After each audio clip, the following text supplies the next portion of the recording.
but I've met Amanda before last night. I was waiting outside an event for my friend to pull up, and there were cameras there and paparazzi. And the photographer told me why he was waiting there, because some woman named Amanda had hired him to capture her going into the restaurant for optics to make it look like she's famous enough already to be on the show. This was before Housewives premiered. This was months ago. So this is how she manifested Housewives?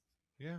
Well, you know, she was like that she's known for manifesting and she's known as the money queen. I was like, I don't know who you are. I don't know who she is either.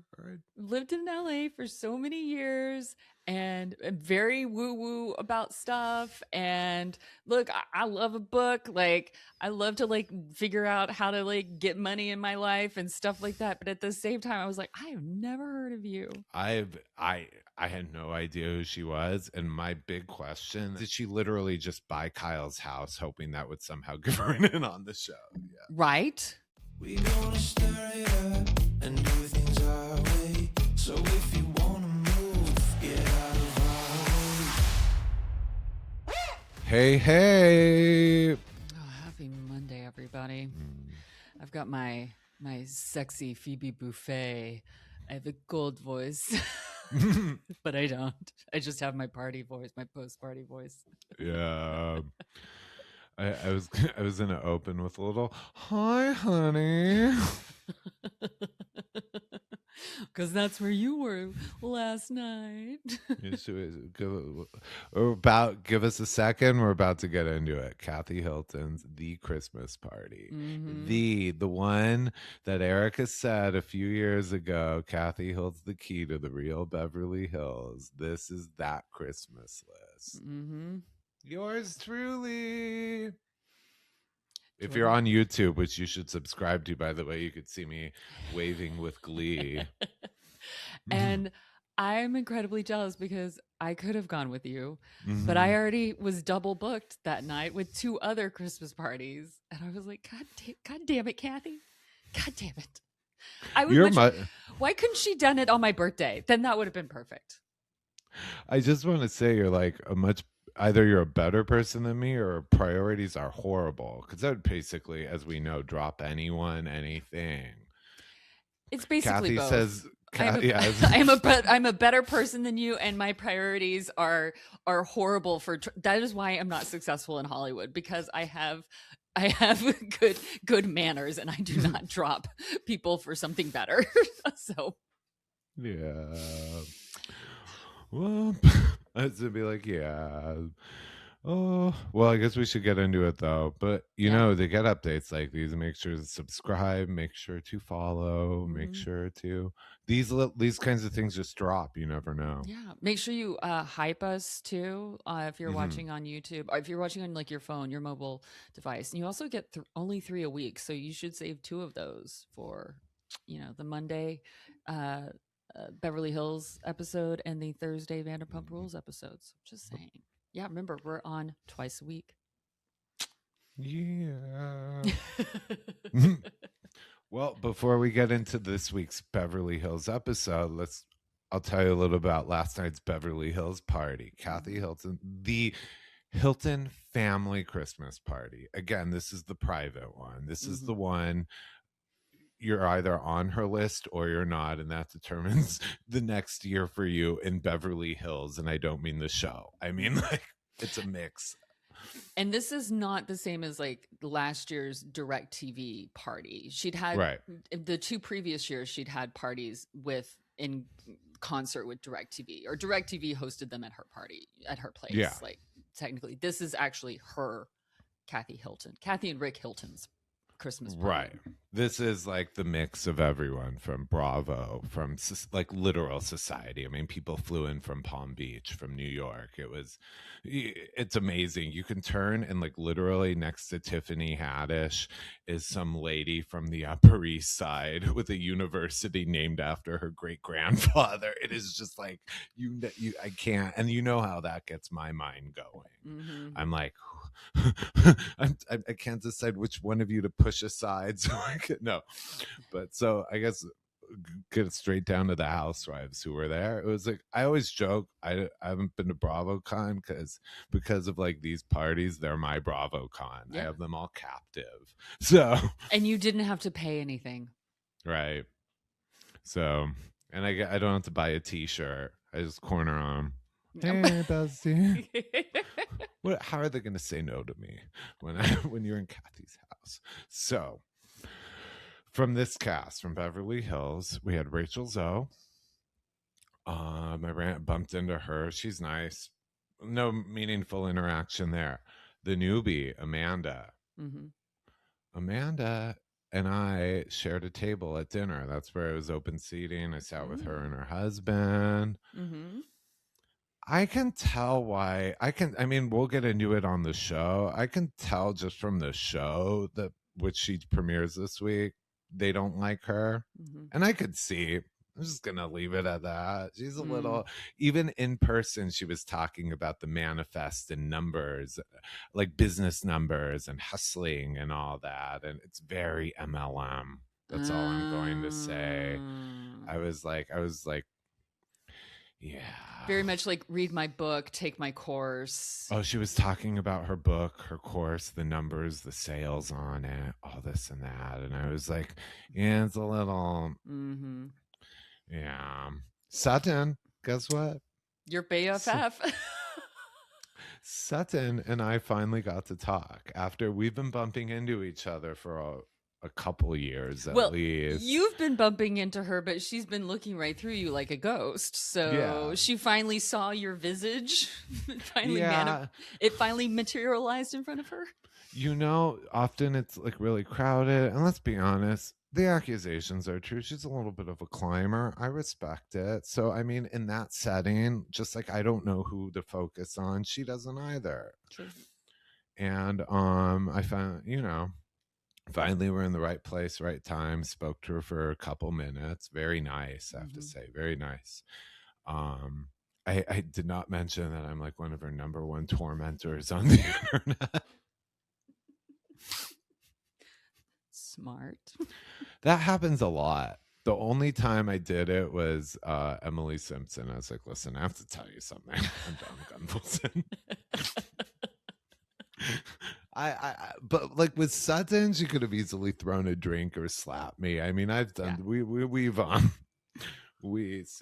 the ones who broke that Avi. We were the ones who broke down Avi's exit. We were the ones who broke that Garcelle had Avi to her movie premiere the other week. Yep.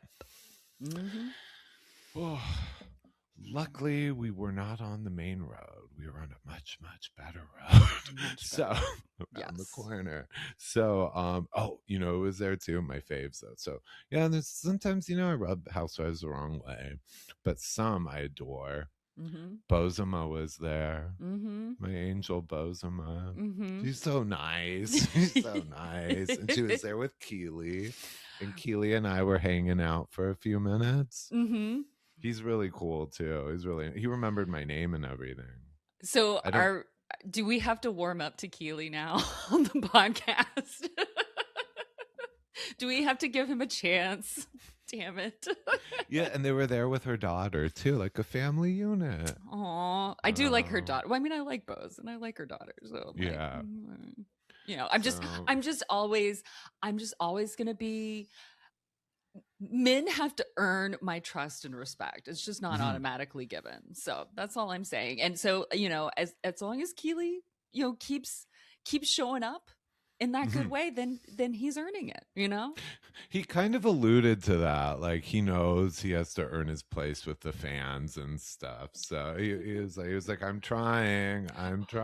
Well, you know what? That says a lot right there. At least he is aware. So that raises him up one more notch. There we go. Yeah. You're moving on up. And then past Crystal is a Crystal and what's her husband's name? Craig, Jeff, Minkoff, Rob Minkoff. Wait a minute. Did I tell everybody on the podcast that I saw them? I saw Crystal and Rob at Casa Vega a few weeks ago. Oh, I don't know if you told them that. I don't think I did. Should I tell that now or should I tell it later? Yeah, wait, should we? Yeah, we'll tell it now, and then I'll Okay, just real quick. I was meeting a friend of mine for dinner at Casa Vega, and we sat down, and I was looking at the bar, and I actually saw fellow podcaster and actor Casey Rose Wilson sitting at the bar doing some stuff. I thought about going up and saying something to her, but anyway, I did not. But then later on, but more people joined her and were talking to her, so obviously she was meeting up with people. And then I saw a man who looked like Rob Minkoff, and I was like, is that Rob Minkoff? Like, I think it's Rob Minkoff, but I did not see Crystal, so kind of it was like, I don't think it's Rob. Also, I'm kind of seeing the back of his head / the side of his face, not quite sure, but he is very tall, but I'm not seeing Crystal at all. And I was like, well, if Crystal's not here, then maybe it's not Rob. Like, why would Rob? Then next thing I know, Crystal Minkoff walks in. So I was like, it is Rob and Chris. It is Rob Minkoff, and it is Crystal. And so Crystal is friends with Casey Rose Wilson, and like they were all meeting up to have a friend's little Christmas party. There was like a whole group of them and stuff. And I feel like Rob, there might have been one other gentleman with them, but it was like a group of like 8 or 10 women and like 2 men, and that was it for dinner at Casa Vega a few weeks ago. So yeah. Anyway, I mean, Crystal's beautiful. She's tall. I mean, yeah, she's like my height. She is tall. She is tall. She is tall. Yeah. She is. That's why it's easy to like. They're a tall couple. They are a tall couple. That's as God intended, my opinion. Tall people go with tall people. Short people go with short people. I'm just saying. All right, back to you. Back to last night. Who else? Housewives style. Oh, let's go over to Salt Lake. Lisa Barlow and her husband. And what's his name? John.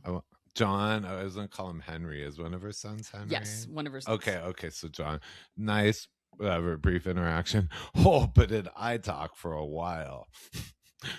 I'm still trying to process, people, how Brittany Bateman ended up in Kathy Hilton's house in Bel Air at the most exclusive party she throws of the year. I literally do not know how that happened. Like, and she brought Jared, right? Yeah, Jared was there. They were together, arm in arm. So basically, in for the event. At least for cuffing season for the holidays, Brittany and Jared Osmond are together. You heard it here first. Brittany and Jared are together for Christmas. At least the week before Christmas, they're together. They got back together just to meet the Hiltons. Yeah.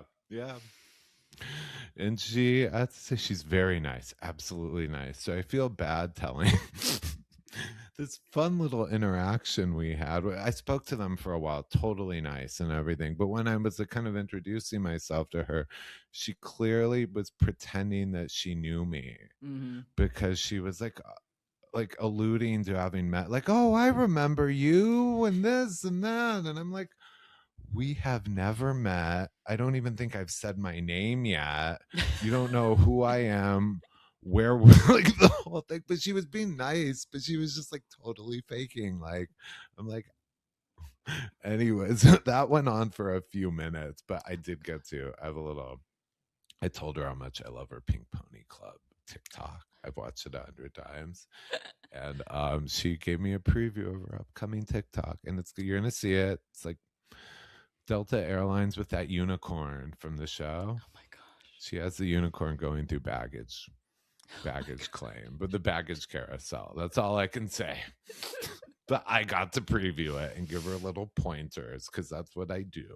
Oh my gosh. Other than that, as we wrap it up, who else is there? Demi Lovato is buffet line besties with her. Oh, that was fun. Betsy Johnson. Yeah. Oh my God, she's amazing. I spent a lot of time with her in Gottmik. Oh, nice. Together. Nice. I love that. Of course, Paris Hilton DJ, and you guys can go on our Instagram and see that Nikki's there, all the kids, all of Kyle and Kim's daughters, the whole family, and the centerpiece me, and then of course, baby Jordan in the manger. Yeah. And I was looking at the mantle, thinking like, how long would it take them for me to notice a stocking with my name on it? But Kathy would be like, "Oh, that's okay.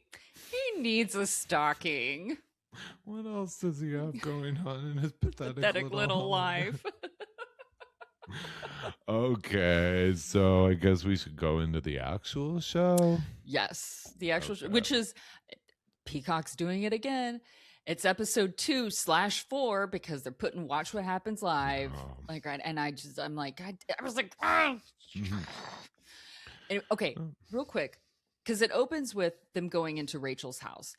I watched this for the first time on Friday.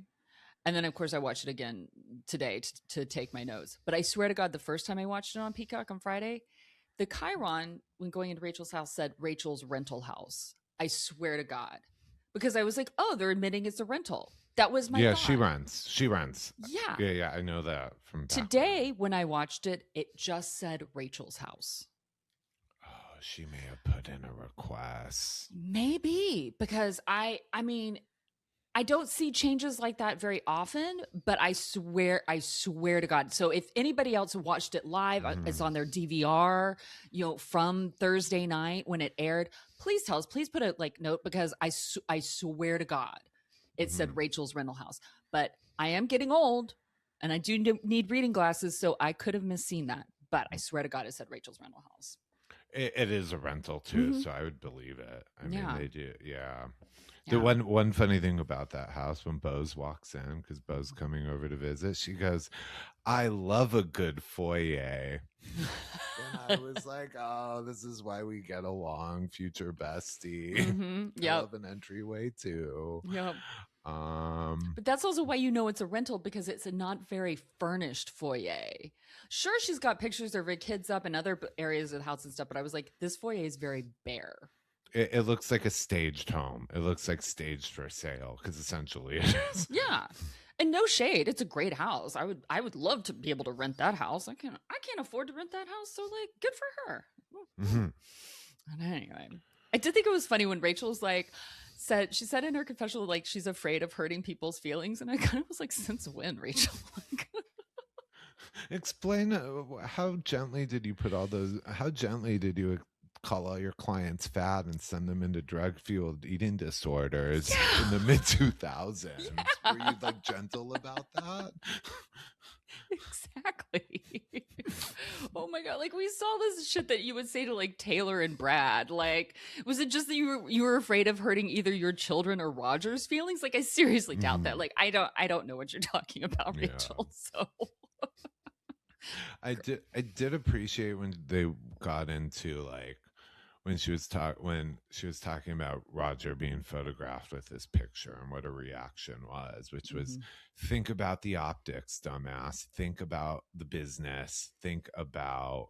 I was like, okay, I understood her logic with that. I was like, they have forget the. She was like, forget the kids, forget our marriage, forget anything. Do not jeopardize the business or I'll stab you. Yeah, basically, don't fuck with my money. She's like, yeah, no, because he's he's essentially co-CEO. I don't know his exact title, but it is their company. The Rachel Zoe company was theirs together, and that is why.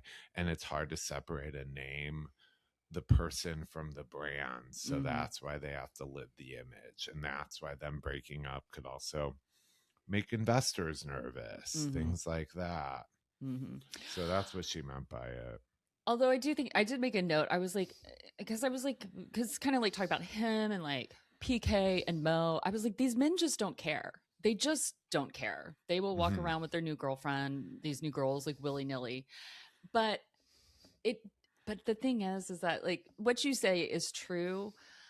But if it was pictures of Rachel walking around with a new man a month after breaking up, they would have had a completely different, then she would have gotten a lot more crap than Rodger would have. Because I also think about, and I know people are going to say I'm going soft on Kyle, and maybe I am a little bit, but not exactly. But we treated Kyle really, we really all went after Kyle when she was, pictures with Morgan and all of that stuff. It was whoa, what is she doing? Even though there's a double standard here is what I'm saying. We've all heard about rumors about Mo for years, PK and everything, but these women have to keep it more in line than the men do.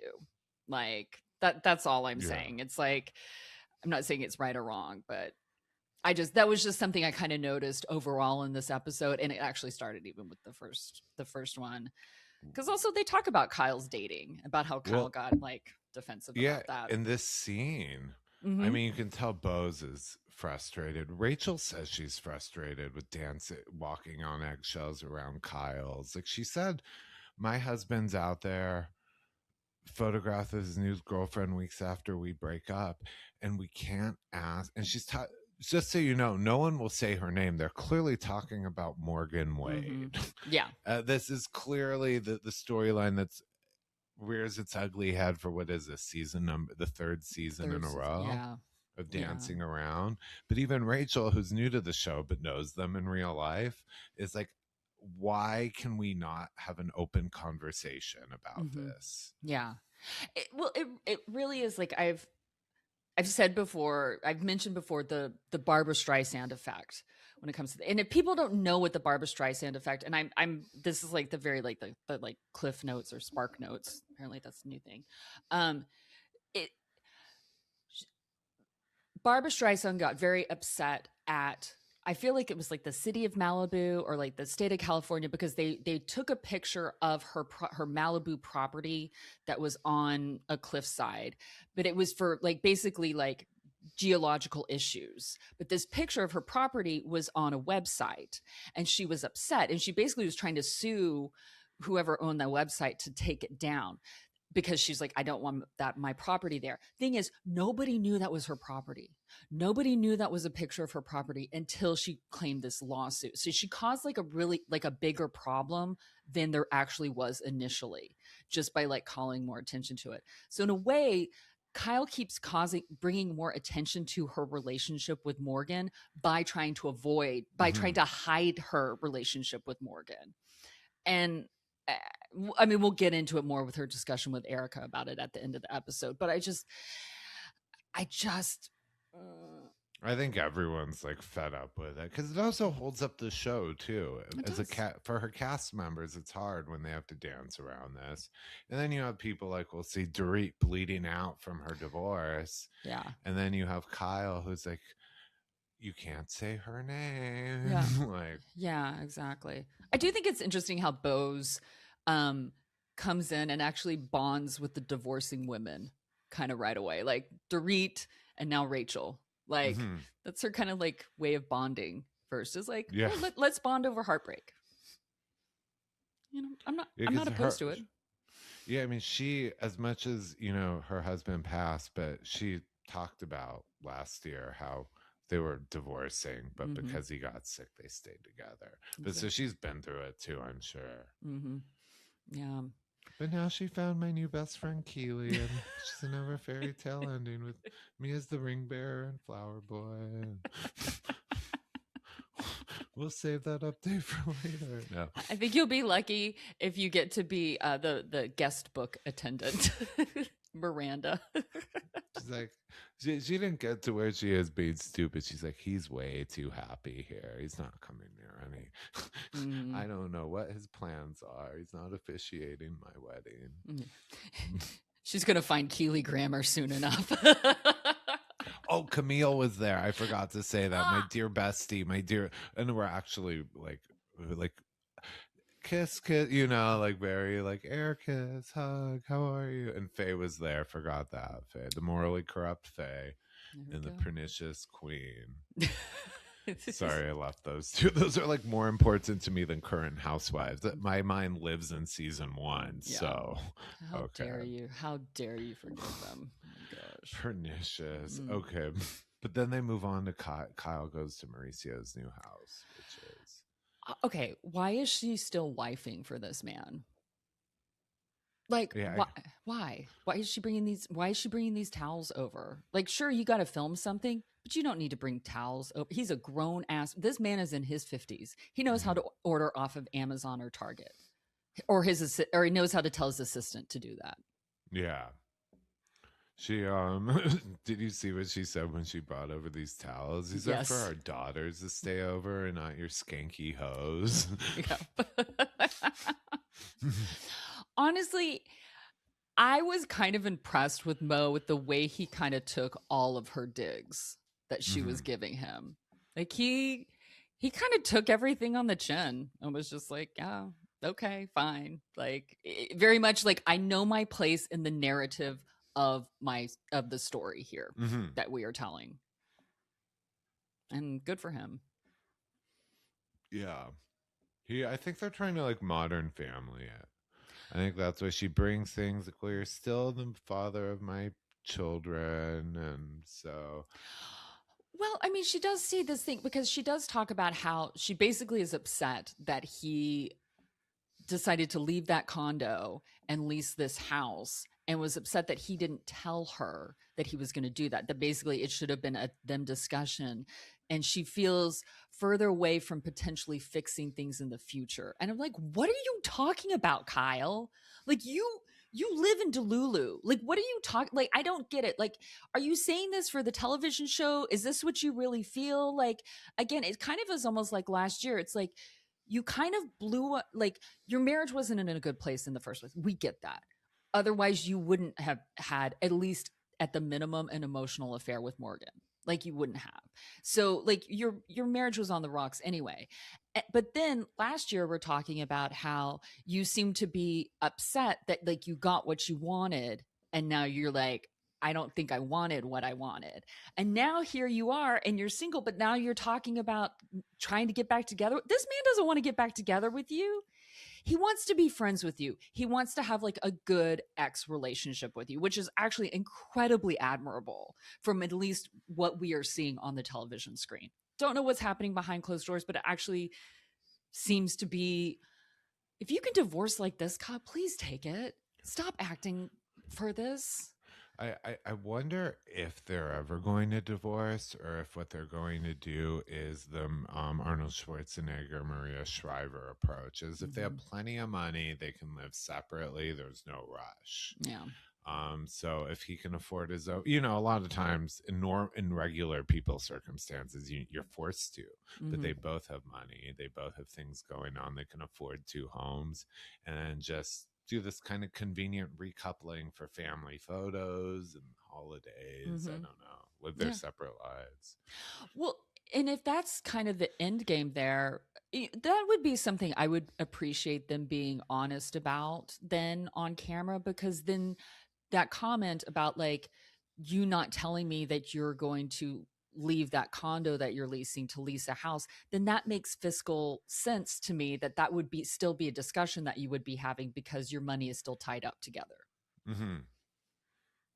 Be like, here, we have a business marriage now. We no longer have like a love and business marriage. We have a business marriage now. Fully. Yeah. That's what it is. Like you have a financial marriage. It's in his interest to keep stringing her along and delaying it because they're a 50-50 couple. She helped from the beginning. They built everything together. She was with him throughout the agency. There's no prenup. It's in his interest to keep her stringing her along. So yeah, I agree. I agree. Oh, but the part where she tells Mo that Dorit is blaming him for being a bad influence on PK. I love that he's like, that's ludicrous. I was like, yes, it is ludicrous. Like, come on. They both, what I was like, is PK like why are they so tied up, both of them? Kyle, the only thing, like, PK is like their child. I know. Both Kyle and Mauricio like take a stand for him. Is he like invested in the agency? Why are they so? I don't know. I'm like, it doesn't sound like Yolanda Foster, but who in this world is PK Kemsley? Why are they so? She treats the Hiltons, the Umanskys treat the Hiltons with less regard and reverence, and they do this rumored to be broke. We don't know what he does for a living. What power does he have over them that they both stand up for him? I don't know.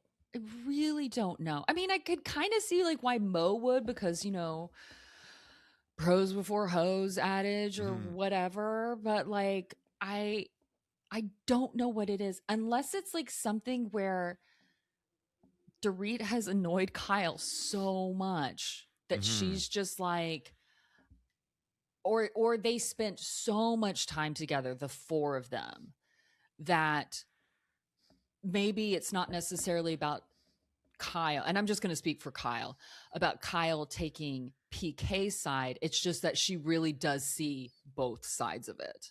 That she really can be like, I can see where PK would get incredibly annoyed with Dorit and see blah, blah, blah, blah, blah. But I also see where Dorit would say da, da, da, da, da. But because of Dorit needing you to be completely on her side right now, it's like you can't have a realistic conversation with her. Like you can't get that balance there. So I don't know. Yeah. I don't know. Not. What else is there? That Erica Sutton facial.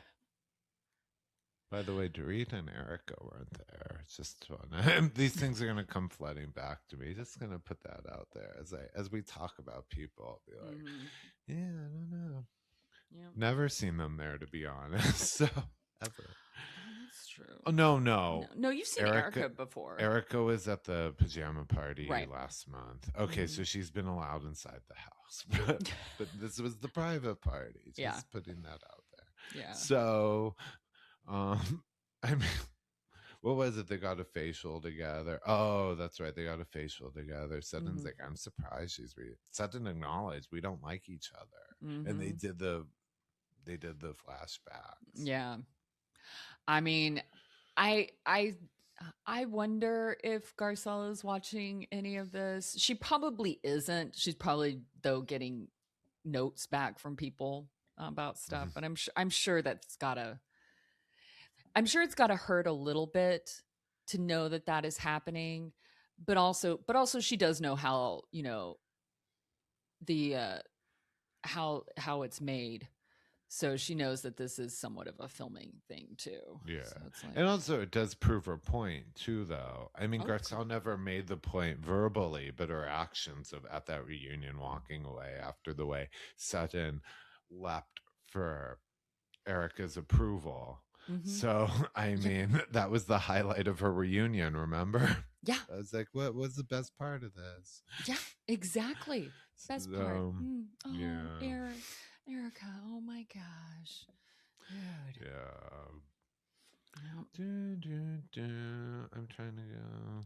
Well, they talk about... it? Go ahead. I was reading. It sounded like I was mumbling to myself.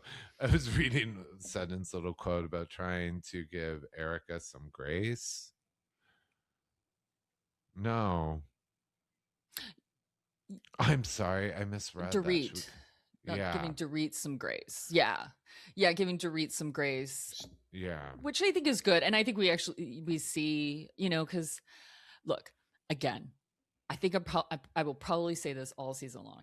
Sutton was not wrong last season when she said that Dorit was upset about her life and taking it out. Now she's just taking it out on different people, but I do think it is right, though. Sometimes when people are in that space, if you know that you cannot communicate well with that person, just don't say anything to them because you're not going to get through. So being more understanding and not saying, I've been where you are, you shouldn't do it. You just sit back and you go, you're right. That's terrible. It's horrible. And somebody like Dorit who just talks all over everything is just like, dude. Yeah. Erica acknowledged the Tom situation. Yeah. I have to say, her that confessional look, that new like latex Harlequin outfit feels like old Erica. Feels like, you know, the first 3 seasons of Erica. Like it harkens back to the confessional look. She's in, I don't know what it is. To me, it looks like some French cartoon, but it's this red, white, and black squiggly outfit with a matching hat, and she drinks champagne. I think it's a gif at this point.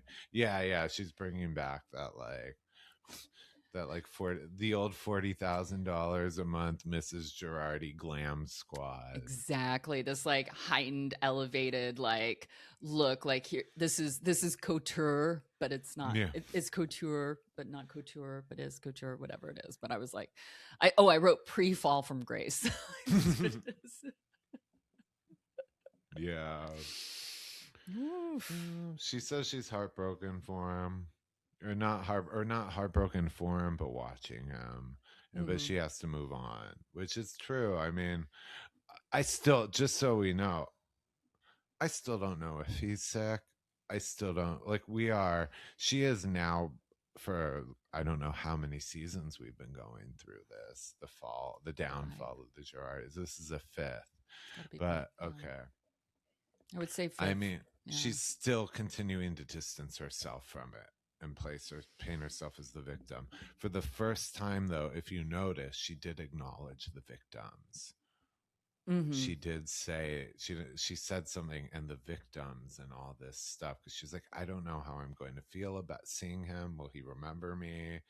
He's put me through hell. I'm still rebuilding my life all these years later. And then she acknowledged the lawsuits, but she did acknowledge the victims. And I was like, remember that one? I don't care about anyone but me. That was a few seasons ago. Yeah. I also feel like, because there's been other times where I feel like tried to acknowledge the victims, but it's come off just really like flat and almost like she's just giving it lip service. And this time it felt more real, like seeing the whole picture, seeing everybody, seeing how we're all wrapped up in this. So it's like, it's all of this and how maybe she is a part of it without her being a perpetrator, acknowledging how she's still a part of it. And I think that's the important part, is that like, I think like some of us, and I mean, myself included, I'm not going to speak for you, is that we want to villainize her because we want to, like, you know, we want to be angry at somebody. But I think that she was a part of the problem without knowing that she was a part of it. Because he hid it, but she just, it's like one of those things where I don't ask any questions about the money. I just take it. And hindsight's 2020 of going, you should have asked questions about the money. But if you're in an emotionally abusive relationship where you're told not to ask these questions and stuff, then it's hard. And it's hard to make other people realize that. Anyway, I think that's enough about that. That's for me. I think we're both a little hungover. We are. But I'm hungover and I don't even drink. I'm hungover, like literally it's an energy hangover. Like, and I got home at 1:00 last night. I don't get home at 1:00 at night. Like, I do not get home at 1:00. It was just, oh yeah, it's an energy hangover. I'm like, oh my gosh. Oof. Yeah, I'm like, but just like Erica, who says she has to survive, we must carry on for the people, for the widows and the orphans. We need to finish this recap about a very serious topic. From the ashes we will rise. Yep. Summoning that strength. So if you weren't watching on YouTube, you didn't get to see Jordan lift up his arms and rise from the ashes. Like Uncle Baby Billy and Righteous Gemstones. Oh, Baby Billy Bible bunkers.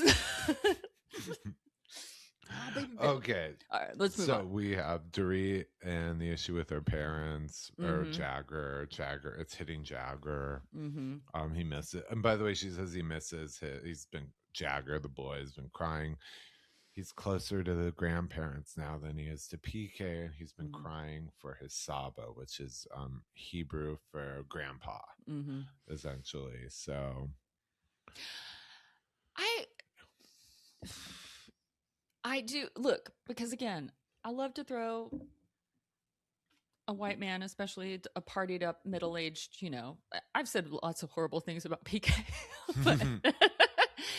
but I also, at the same time, when it comes to kids and it comes to divorce, I also want to go. It's very easy to try to like throw the other like parent under the bus. And I'm not saying that like PK, I think PK is gone a lot of the time, but I really felt that was kind of mean to be like, he doesn't miss his father. He just misses his grandfather. And I was like, I'm sure he misses his grandfather, but I also feel like his grandfather is a substitute for his father.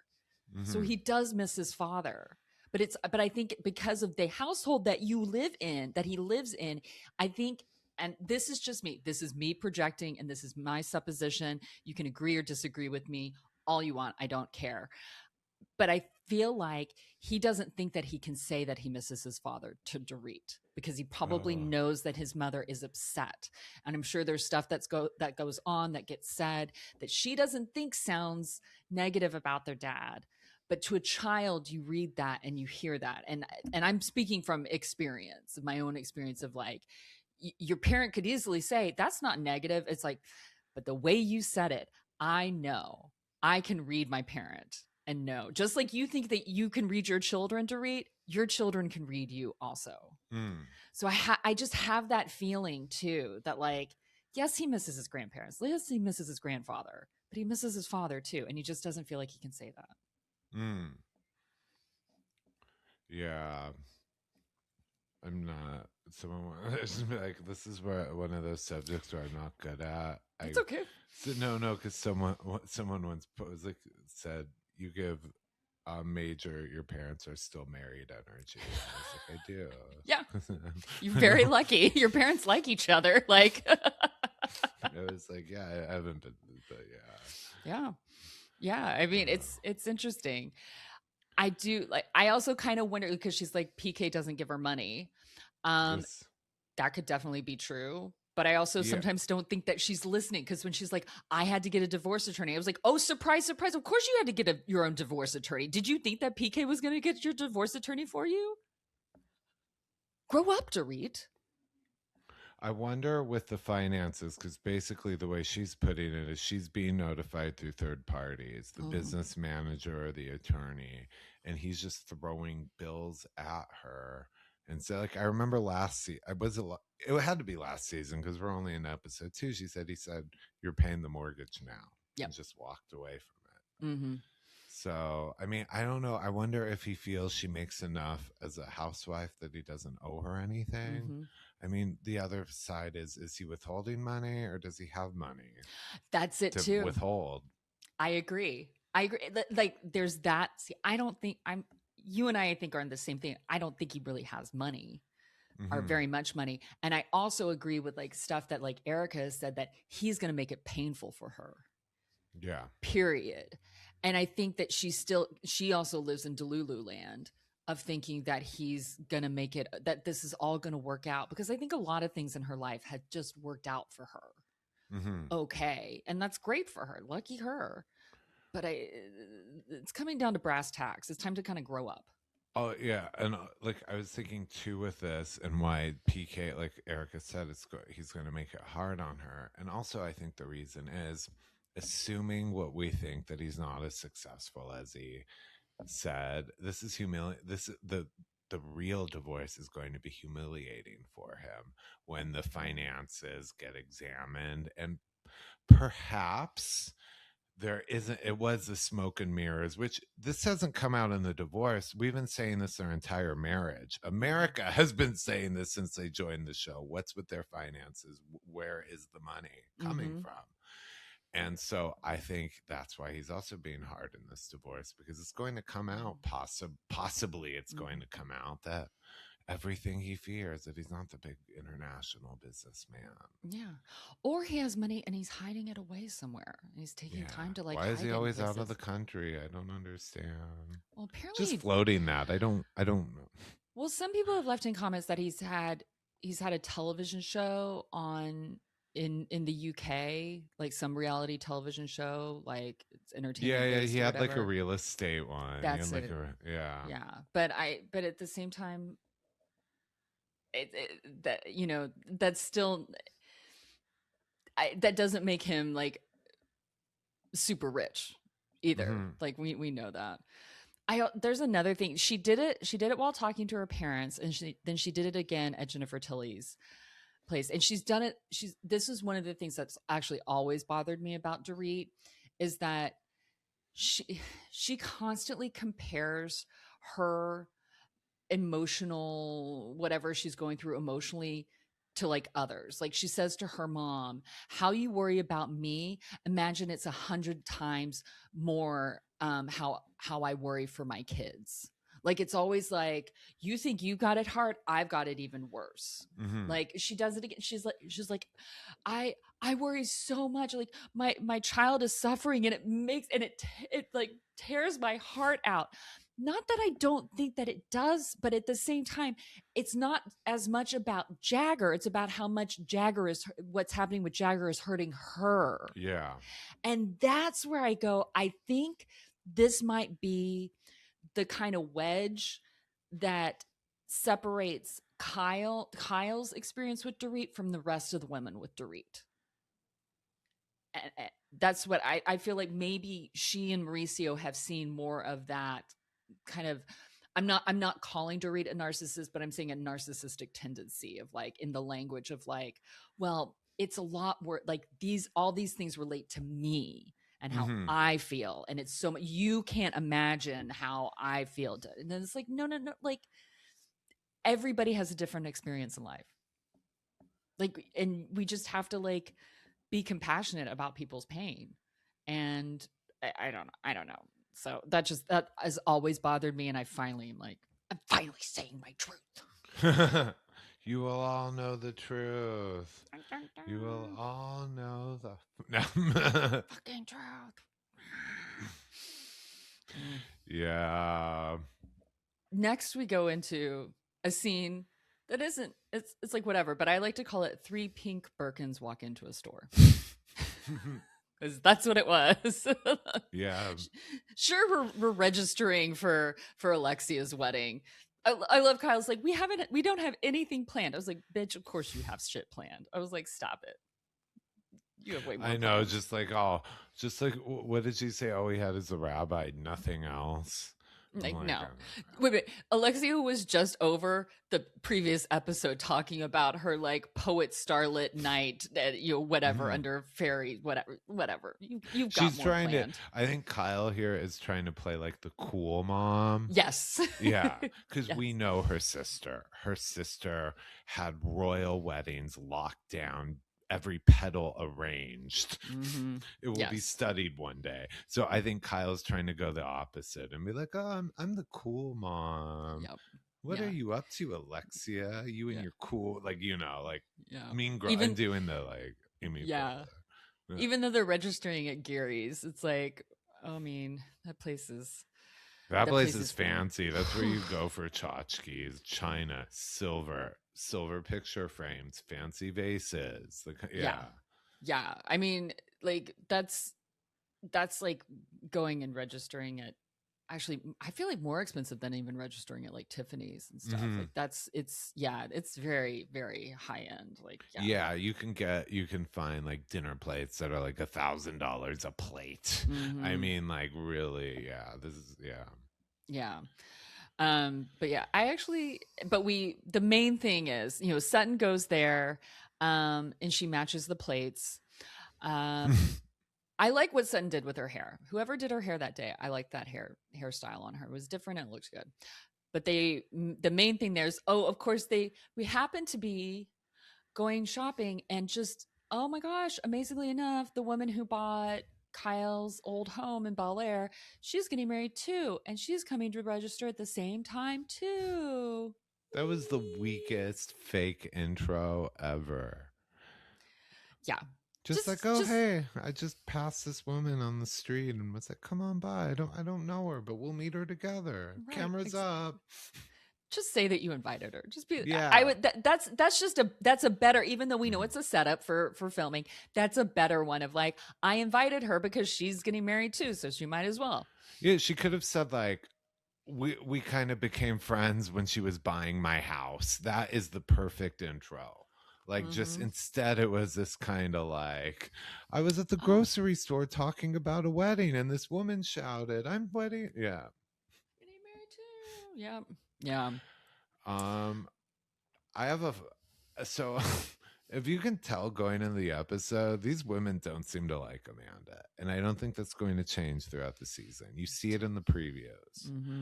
You can, if you're trying to figure out from that teaser from the trailer who Kathy is saying. You'll see it comes out in other clips and stuff when she says, read the room. What does she say? Read the room and know your place. Yep. She's saying that to Amanda, I believe. But I've met Amanda, which before last night, and the way I met her or crossed paths with her tells me just how desperate she is. I was waiting outside an event for my friend to pull up, and there were cameras there and paparazzi, or like cameramen, like I thought magazines, I don't know what. Anyways, so I'm smoking a cig, making small talk. I always like to figure things out about people. And the photographer told me why he was waiting there, because some woman named Amanda had hired him to capture her going into the restaurant. She hires paparazzi to photograph her like she's famous. This was before Housewives premiered. This was months ago. So this is how she manifested Housewives? Yeah, hired a photographer to make it's two-way. One, to get herself out there, and two, for optics, to make it look like she's famous enough already to be on the show. So it's like, oh, another cameraman. But she plants her own photographers, and then what you do with those is take them and send them out to magazines. So, oh my gosh. like when Lisa Rinna and whoever is up at that Glen Shopping Center, those are all arranged. Yeah, exactly. Well, she was like that she's known for manifesting, and her book is called, Rich as Fuck. And she's known as the money queen. I was like, I don't know who you are. I don't know who she is either. Right? I don't know who you are. Like, I mean, lived in LA for so many years and very woo-woo about stuff. And look, I love a book. Like, I love to figure out how to get money in my life and stuff like that. But at the same time, I was like, I have never heard of you. I had no idea who she was. And my big question that I want to see how this develops throughout the season, but was she manifesting? Did she buy Kyle's home to manifest her way onto the show? And I'm being very nice about that. I mean, did she literally just buy Kyle's house hoping that would somehow give her an in on the show? Yeah. Right. I mean, that's what I wondered too. She made a big thing about even in here. Because also, I'm sorry, you don't videotape yourself smashing that foyer floor and post it to not think that you're not going to get if she's that good with social media and getting people, and she knew exactly what she was doing. Yeah. She knows exactly what she was doing. That's why I think she's between the paparazzi and buying Kyle's house, and I'm just she's dripping in desperation. And I'm saying this from experience. Yeah. And even in the context of Housewives, you have to have a little desperation to join. You can see the way the women read her. They don't. There's something. Sutton here takes a dig at her when Amanda says, "Oh, where are you from? Your accent." And she's like, "Augusta, Georgia." And she's like, "I'm from Oklahoma." And Sutton says, "I only know Oklahoma when the jet lands to refuel." Yep. That was bye, peasant. Uh-huh. They are not receptive to her. I can tell. It's amazing because this isn't even behind the scenes stuff. We are watching them. Within 5 seconds of meeting her, they're like, no. Because let's talk about it.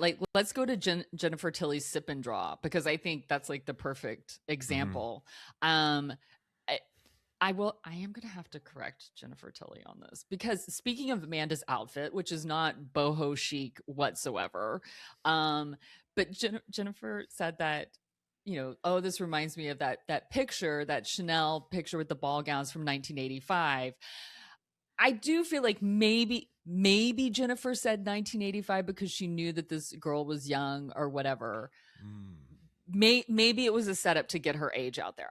I'm not sure, because I was and also I do get it, because as I'm getting older, the years are starting to run together. So I get it though too. But for me, I was like, that picture is not from 1985. I was like, that picture I was like, I'm pretty sure that picture is from 1990 or 91. It's a Peter Lindbergh picture for Vogue.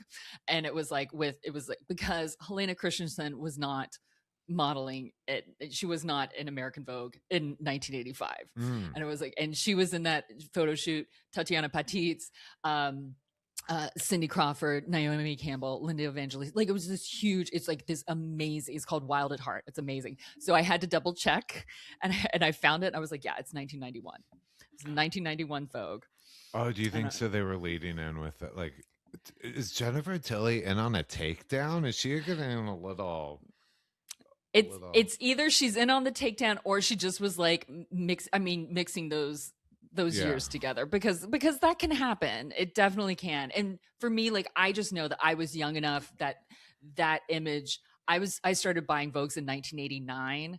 So that's why, like, for me, that was very iconic. Like that, I was like, there's so many like very iconic Vogue issues from the 1989 through the mid 90s that are just whatever. Anyway, but the thing is that picture that she's talking about is iconic, and it has a very Cecil Beaton quality to it, of like just these dames in these beautiful like colored like ball gowns, except for it's in like this gritty New York alleyway, and then they're wearing these like Chanel like biker coats, and like it's a great picture. It's a great photo. But it was a good way to bring up how young Amanda is. Like, I'm glad they thought she was young. It made me feel better about myself. I was like, wow. But she's older than you. So. But it then doubled. But it also doubled my pain in that she's apparently like super rich. And I'm like, okay, so I don't have that on my side. Allegedly rich, PK rich. Let's just call it that for now. I don't know what her business is, but what I mean is, I was still like, wow, she's in a place in her life. I'm just climbing around her castmate's house looking for scraps, and here she is. Who knows what could happen in the next 2 years? Yeah. But yeah, so she. But when she talks about her fiance, and then I forget who exactly asks about her kids, and she was like, I have 4 kids, and then she says 2 are my husband's kids, and I think Bo said your stepkids, and then she goes, well, I'm raising them, and Bo's was like, excuse me. Bo's clocked it. Each one by one, they hate her instantly. Mm-hmm. And look, this is the thing. I will reserve a bit of judgment until I know more about the situation. However, usually that's right. Like, exactly that reaction that Bo's had is what I had too, and usually that is spot on about people. Like, and I've known women who they call their stepkids their kids, and their mother is very present in their life. And maybe the father and the bio father and bio mother do not have a good relationship, but usually it just means when a stepmother does that, it's a dig. Remember when Megan King Edmonds came on and did the same thing, and they were like, step parents aren't or don't say that. Like, someone was like, don't. And it was Vicky was very much like, you don't do that. Yeah. Don't do that. Yeah. I mean, I just think she's giving so far everyone, I hate this phrase, but giving everyone the ick. There is something, I think now all these people all her castmates feel like Kyle, and they're like, in this town, I know a phony. I could be wrong. I mean, it's not like she was like, please leave my table. She was like, whatever. But I'm very good with these vibes. I play this game when I'm moving around with Beverly Hills. I call Ponzi schemer or prostitute, and I'm very rarely wrong. Not calling her either. I'm just saying I can, like Kyle, in this town, I can spot a phony. And I just was like, I don't mean to imply that she's either of those. I just meant the vibe was off, and I'm pretty good about that. So I don't know. Yeah. We'll see though. Maybe she can. If you suddenly see me with like a gold Rolex and I'm talking about manifesting next week, and that she's the best person on earth, send me a DM with the Venmo offer or whatever. Buy me off. I don't care. We can always be bought off. Just send us an offer. Yeah. Am I suspicious or am I jealous? Like, yeah, exactly. I'm sure you were very jealous that these women got to draw dicks. Which now we're going to talk about extensively, right?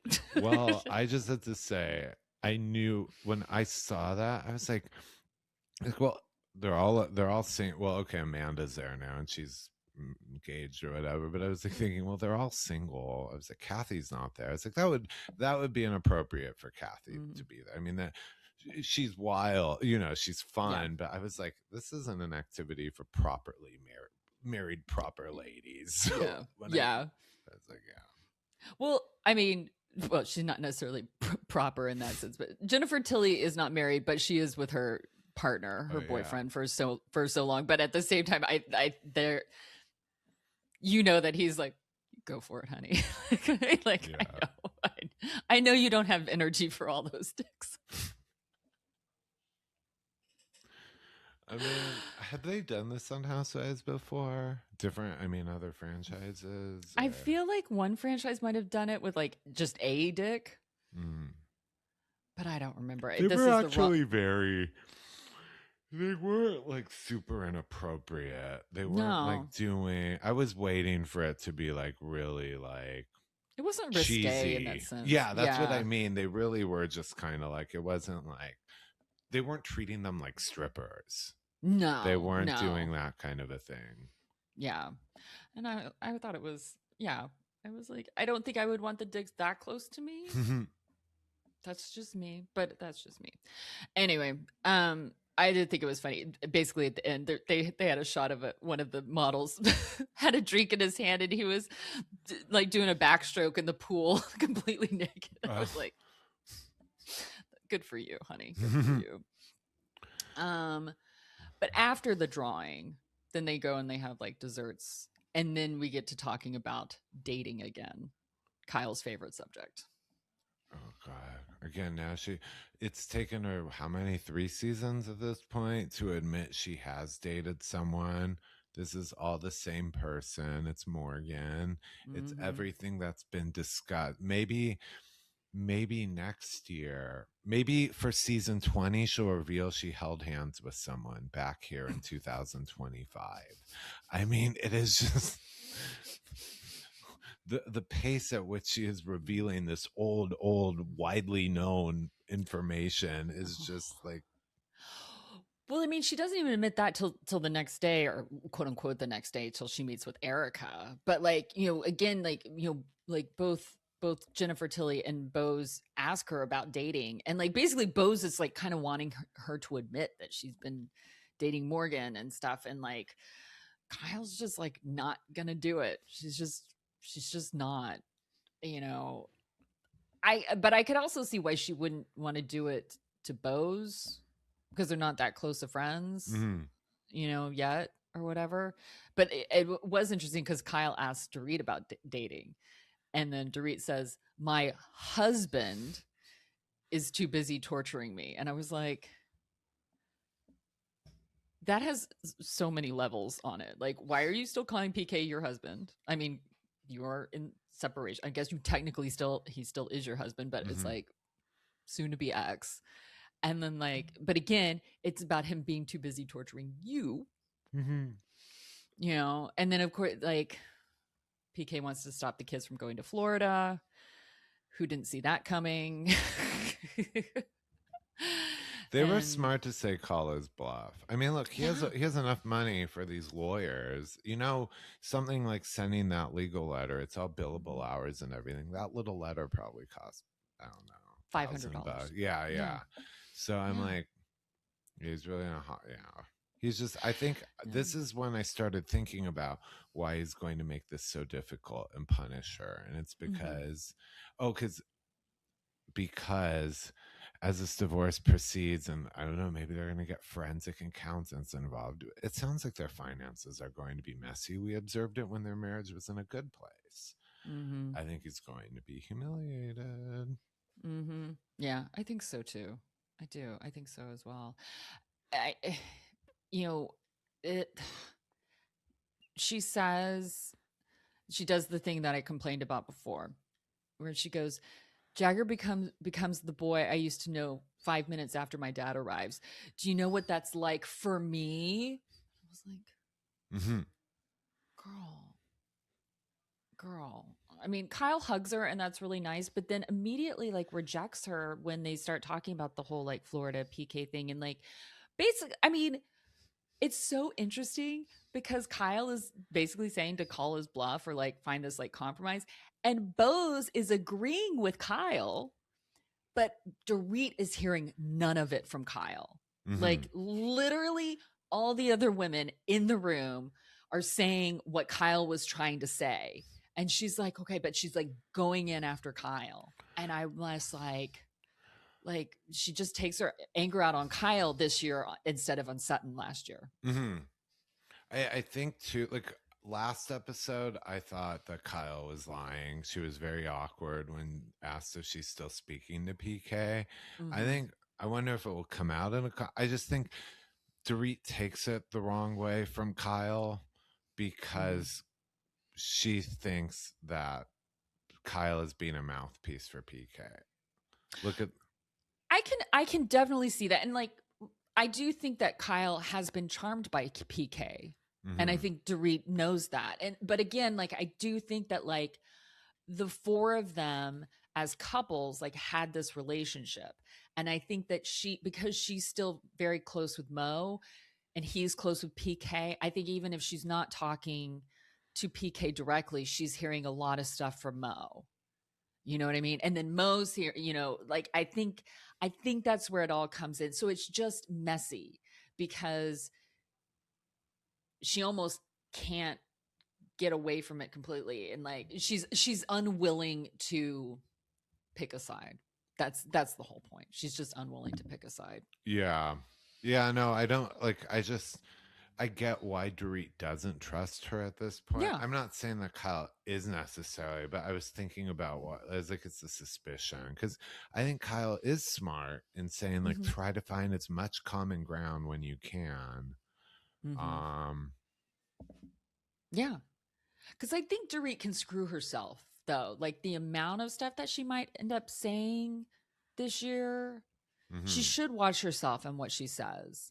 I mean, like if we think back to last year, like I appreciate her like basically calling out PK's drinking and stuff like that, but it could come back to haunt her in divorce proceedings and custody stuff. Do you know what I mean? Yeah. Like you kind of like when you're on television and you're on a reality show, like you do have to watch out what you're doing. But that goes for him too. Like he needs to watch out for what he's doing when the paparazzi take pictures of him doing blah, blah, blah, blah, blah. Like, but yeah. I do think that he could make it incredibly painful for her. Yeah. So she's I'm surprised.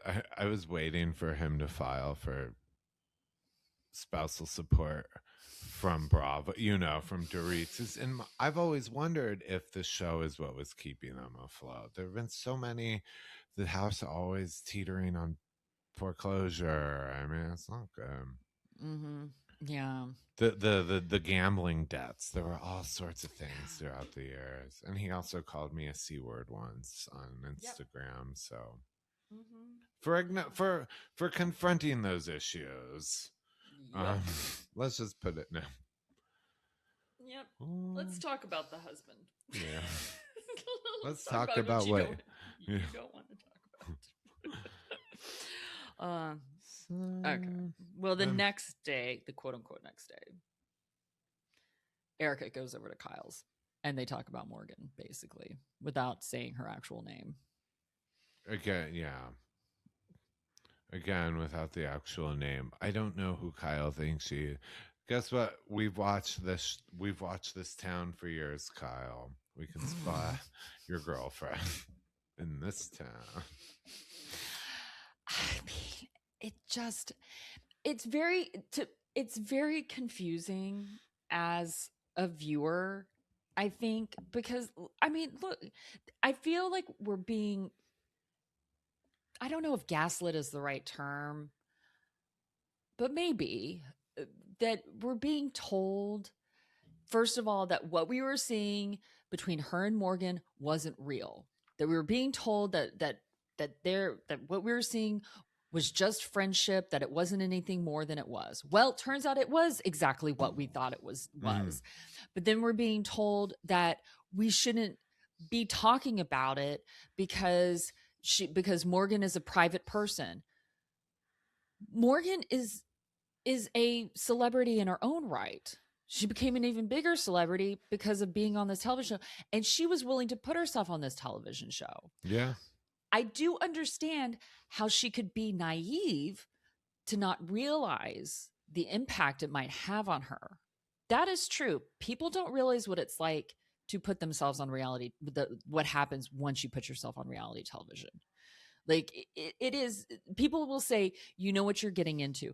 People know more about what they're getting into, but you actually don't really know until you are in it, what the reaction is. But it's not, but I don't think, in my opinion, it's not the same amount of fallout as it is for Kyle, because Morgan was already in some ways out already. And Kyle was not. Like, now you have a woman who's been married. She is married. And she's now in a lot of ways having to come out as bisexual. And that Morgan, and so it's all now about protecting Morgan. I really don't see Morgan protecting had Kyle kissing her in a music video. Exactly. So I don't see Morgan necessarily protecting Kyle at all. It sounds to me like it's over. Kyle is speaking of it in past tense. Like maybe that's why she's now acknowledging it, and that it's over. But yeah, but it just feels like, again, with almost like maybe with both of them, but we don't know because we're not privy to any of it really. But I just feel like very like gaslit by both of them. Yeah, by both Kyle and Morgan, of being told that what we were seeing wasn't true, but it is actually true, and it's now coming out. But it's like, but we're not allowed to talk about it because oh, they love each other so much. It was protection. Then don't fucking go on a show. Yeah. It's one thing if Kyle dated somebody and that person didn't want to be filmed, never signed a release, and that's completely different. I completely understand that.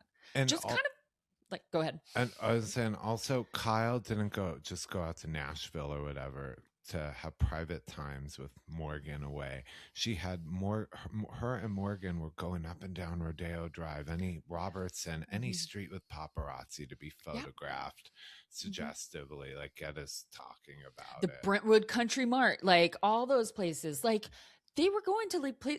We talked about Center this that I was just talking about in the other episode, or in the other minute. I mean, yeah. So no, she clearly enjoyed it. Yeah. So it's just, it really, like, it's one of those things where in the moment I feel for Kyle, but then I start thinking, I go, no, shut up. You brought this upon yourself, and then you're mad when it happened to you. Like, you're mad when like the public wants to know more, because I would say like half of the audience cares about you and wants to know more, and the other half of the audience doesn't like you and wants to hate on it. But that's going to be it with anybody. So like, and I'm sure there's a bit of homophobia in there too that she sees that we don't see necessarily. I'm just saying, like, I'm just going to say myself that I haven't seen because I don't read those comments and everything like that. So I'm sure there's a bit of that as well, maybe a lot of that. But still, Kyle knew better.